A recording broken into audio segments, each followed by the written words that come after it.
قاتل لأنك نصرنا، قاتل نداء الكفر في كل الحصون. نعم قاوم لأنك فجرنا، قاوم وأمطر من سلالة صهيون.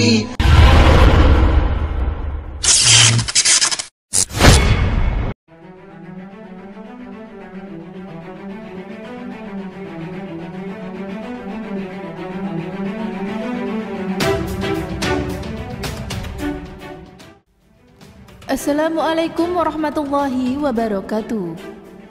Kerajaan Nabi Sulaiman tak tertandingi sepanjang masa. Istananya dibuat oleh para jin hingga tak perlu ditanya keindahannya. Setelah Nabi Sulaiman wafat, tak ada yang mewarisinya. Penduduk bertanya-tanya, adakah harta karun yang ditinggalkan oleh sang raja? Suatu hari, muncullah seseorang yang menyebarkan desa-desu. Ia mengaku mengetahui lokasi harta karun Nabi Sulaiman. Maukah aku menunjukkan kepada kalian lokasi harta karun yang belum kalian ketahui? Penduduk yang terdiri dari Bani Israel itu pun bersemangat untuk mengetahuinya. Di manakah itu? Tanya mereka membayangkan harta karun Nabi Sulaiman yang melimpah ruah. Seorang itu berkata, harta karun itu ada di bawah bekas singgasana Nabi Sulaiman. Galilah di sana, ujarnya. Bani Israel pun berbondong-bondong membawa peralatan mereka menuju sisa-sisa istana Nabi Sulaiman. Mulailah dilakukan penggalian tanah di bawah singgasana sang Nabi yang teramat besar lagi mewah. Semua orang pun menggali dengan sifat tamak mereka. Bantulah kami menggali, ujar seseorang dari Bani Israel kepada orang yang memberi informasi. Tidak, aku melihat saja. Aku tidak akan pergi ke sana.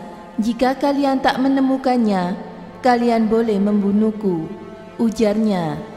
Enggan mendekati lokasi penggalian harta karun Nabi Sulaiman. Ia ketakutan mendekatinya, karena orang itu bukan lain adalah jin jahat yang menjelma menjadi manusia. Jika ia mendekati harta karun itu, maka jin akan hangus terbakar seketika. Informasi yang diberikan jin itu pun ternyata benar, karena ia memang terus hidup dan mengalami masa-masa menjadi tentara sang Nabi. Diberikan kepada Bani Israel bukan tanpa alasan. Ada akal bulus jin jahat di baliknya. Sebuah peti ditemukan dari penggalian tersebut. Namun saat peti itu dibuka, Bani Israel nampak kecewa karena isinya bukanlah harta, melainkan lembaran-lembaran yang usang. Dari sinilah rencana jahat jin dan iblis dimulai. Ternyata Nabi Sulaiman adalah tukang sihir, ujar jin yang menjelma menjadi manusia tersebut. Apa maksudmu? Nabi kami adalah tukang sihir? Tanya Bani Israel tak percaya. Namun setelah melihat isi lembaran tersebut, ternyata isinya adalah ilmu sihir. Kitab sihir itu disembunyikan untuk mengendalikan kalian, ujar jin itu lagi. Bani Israel yang memiliki keimanan lemah itu pun lekas percaya. Mereka terpedaya dengan rencana jin dan bala tentara iblis. Dengan mudahnya, mereka percaya dan menuduh Nabi mereka sendiri sebagai tukang sihir. Saat itu, sempat muncul beberapa orang soleh yang menyanggalnya. Sungguh Nabi Sulaiman bukanlah tukang sihir. Ia adalah utusan Allah. Namun sekelompok kecil itu tak didengar sedikit pun. Bani Israel pun kemudian menyebarkan ke seluruh penjuru negeri tentang penemuan kitab sihir di bawah singgasana sang Nabi. Mereka pun kemudian meyakini bahwa Nabi Sulaiman hanyalah tukang sihir yang mengaku sebagai Nabi. Tidak hanya itu, kitab sihir harta karun itu pun kemudian mulai tersebar dan dipraktekkan banyak orang, hingga merajalela para tukang sihir dan menyebabkan kekacauan masyarakat yang mengerikan. Sementara jin dan iblis tertawa melihat kedunguan Bani Israel. Rencana mereka telah berhasil. Bani Israel tak lagi mengimani Nabi Sulaiman. Seluruh ajaran sang Nabi dilupakan. Sebagai gantinya, sihir dan syirik merajalela. Padahal, kebenarannya ialah kitab sihir tersebut bukanlah milik Nabi Sulaiman. Peti itu bukanlah harta karun, melainkan barang yang disegel dan disembunyikan agar tak disalahgunakan. Saat sang Nabi masih hidup, banyak sekali dukun yang berkawan dengan jin. Mereka memperoleh informasi gaib dari para jin dan mencuri berita langit. Jin-jin jahat tersebut selalu mencuri kabar dari langit perihal masa depan manusia. Berita langit itu kemudian dikabarkan kepada para dukun dan tukang sihir. Satu berita langit dibuat menjadi 70 kabar rekayasa. Dari situlah kemudian tersebar lembaran atau kitab-kitab tentang sihir dan ramalan. Nabi Sulaiman pun segera mengambil tindakan. Disita seluruh kitab sihir yang tersebar di tengah masyarakat.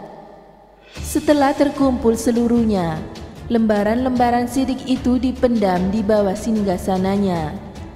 Tak ada yang tahu lokasi tersebut kecuali Nabi Sulaiman, orang kepercayaannya, dan para jin. Jin tidak dapat mendekatinya karena mereka akan terbakar jika mengambilnya. Karena itulah, mereka menunggu waktu yang pas untuk mengungkapkan informasi harta karun sihir tersebut kepada Bani Israel. Yakni, ketika Nabi Sulaiman, seluruh orang kepercayaannya, dan orang-orang yang beriman telah tiada. Rencana jin dan iblis pun berhasil. Mereka dengan mudah mengelabui Bani Israel. Tentang rencana iblis ini, Allah mengungkapkan di dalam Al-Quran. Allah berfirman, dan mereka Bani Israel mengikuti apa yang dibaca oleh setan-setan atau kitab sihir pada masa kerajaan Nabi Sulaiman. Dan mereka mengatakan bahwa Nabi Sulaiman itu mengerjakan sihir. Padahal Nabi Sulaiman tidak kafir, tidak mengerjakan sihir. Hanya setan-setanlah yang kafir dan mengerjakan sihir. Al-Quran Surat Al-Baqarah ayat 102.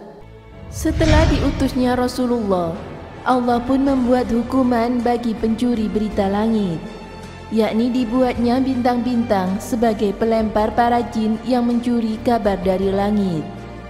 Setelah Islam datang, para jin tidak bisa lagi dengan mudah mencuri berita langit untuk disebarkan kepada tukang sihir, peramal, dan juga dukun. Semoga bermanfaat. Wallahu a'lam bishawab.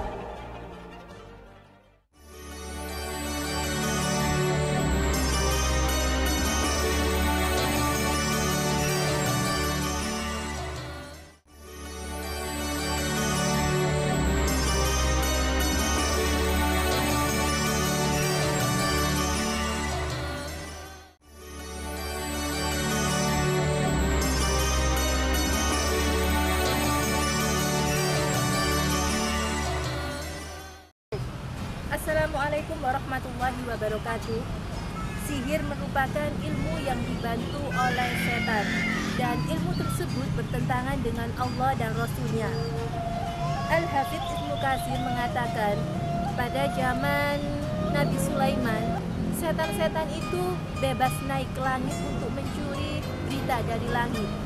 Namun berbeda setelah Rasulullah SAW lahir, maka setan-setan itu tidak lagi bebas untuk naik ke langit dan mencuri berita. Selain itu,